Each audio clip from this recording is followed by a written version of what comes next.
अस्सलाम वालेकुम। आज मैं बनाने जा रही हूँ पेनविल। तो ये पोटैटो के साथ बहुत अच्छे मज़ेदार बनते हैं और बच्चों को ये बहुत पसंद आते हैं। तो चलिए हम अपनी रेसिपी स्टार्ट करते हैं। इसके लिए हम सबसे पहले जो है अपना आटा गूंद लेते हैं। ये मैंने 2 कप के करीब मैदा लिया है और ये जो है मेरे पास हाफ़ टी स्पून अजवाइन है। इस अजवाइन को मैं जो है हाथ से इस तरह से क्रश कर लूँगी और इसमें ये डालूँगी। और थोड़ा सा हस्बे जायका आप इसमें नमक ले लें।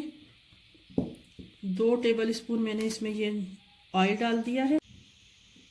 ये 2 चम्मच के करीब सूजी है, ये भी हम इसमें डालेंगे। ये सूजी भी हमने इसमें डाल दी है। इसको हम अच्छी तरह से मिक्स कर लेते हैं। ये तमाम चीज़ें जो हमने इसमें मिक्स कर ली हैं और अब हम इसको गूंदेंगे आटे को थोड़ा थोड़ा पानी डाल के, और सख्त आटा गूंदेंगे हम इसके लिए। ये थोड़ा थोड़ा करके हम इसमें पानी ऐड करते जाएंगे और हम इसका सख्त आटा गूंदेंगे। ये आटा जो है वो बहुत अच्छी तरह से गूंद चुका हुआ है। अब मैं इसको थोड़ी देर के लिए ऑयल लगा के इसको 20 मिनट के लिए रख देती हूँ और ढक देती हूँ। ये मैंने कुछ आलू हैं जिनको बॉयल करके मैश कर लिया हुआ अच्छी तरह। मटर है और इनको मैंने बॉयल करके इसको भी मैंने मैश कर।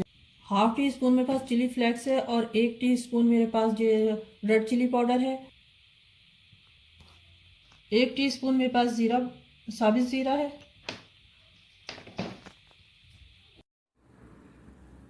ये 1 टीस्पून मेरे पास नमक है।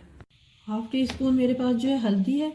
हाफ टी स्पून मेरे पास जो है वो गरम मसाला है और कोरिएंडर पाउडर है, ये भी हाफ टी स्पून है। 1 टीस्पून मेरे पास आमचूर पाउडर है।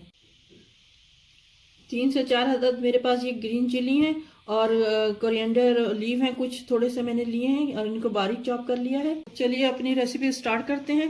ये हम तमाम चीज़ें इसमें शामिल करते जा रहे हैं आस्ता आस्ता करके।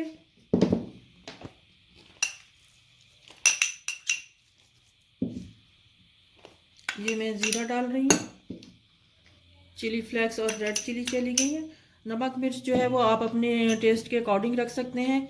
आमचूर पाउडर है, गरम मसाला, हल्दी और धनिया पाउडर है। तो इनको मैं अच्छी तरह मिक्स करती हूँ और फिर मैं आपको दिखाती हूँ। ये 2 टेबल स्पून जो है हमारे पास मैदा है और इसको हम बारीक पतला बिल्कुल बारीक घोल लेंगे। ये जो हमने मैदा रखा था, ये देखिए मैंने इसको इतना पतला सा घोल लिया है और इसको इतना ही पतला हमने घोलना है। मैदे के मैंने जो आटा गूंदा था इसके मैंने ये 2 बराबर के पेड़े बना लिए हुए हैं और अब मैं इसको बेल के रोटी की तरह बनाती हूँ। इसको अब हम रोटी की तरह इसको अच्छी तरह बारीक बेलेंगे और इसको अच्छी बड़ी रोटी बना लेंगे। ये रोटी जो है बिल्कुल बनकर तैयार हो चुकी हुई है। अब ये जो हमने बुर्ता सा बनाया था, ये हम सारा इसके ऊपर आस्ता आस्ता करके चम्मच की हेल्प से पूरे पे फैला देंगे। ये देखिए मैंने चम्मच की मदद से पूरी रोटी के ऊपर लगा लिया हुआ है। अब हम इसको क्या करेंगे कि इसको इस तरह कर करके आराम से फोल्ड करेंगे। इसको इस तरह करके फोल्ड करते जाएंगे आहिस्ता आहिस्ता करके। इसको इस तरह फोल्ड कर लेंगे और अब ये दरमियान इसका मोटा है तो इसको भी ज़रा हम और लंबा कर लेंगे ताकि ये एक अच्छी बराबर की उस पर आ जाए और इससे थोड़े अच्छे बच्चों के लिए स्नैक्स बनते हैं। इसके मुंह बंद कर लेते हैं इधर से। आप इसको बच्चों को लंच में भी दे सकते हैं और शाम की चाय के साथ भी कर लेते हैं। तो ये अब हमारी इतनी मोटी सी बन गई है। तो अब हम इसको यहाँ से साइड से थोड़ा सा हटा देते हैं और तकरीबन आधा इंच के हम ये सारे इसकी कटिंग कर लेते हैं। अब इस तरह की इसकी सारों की शेप आ गई है। तो अब हम इसको फ्राई करते हैं। तो मैं आपको दिखाती हूँ। इसमें इस तरह करके हम इसको डालते जाएंगे।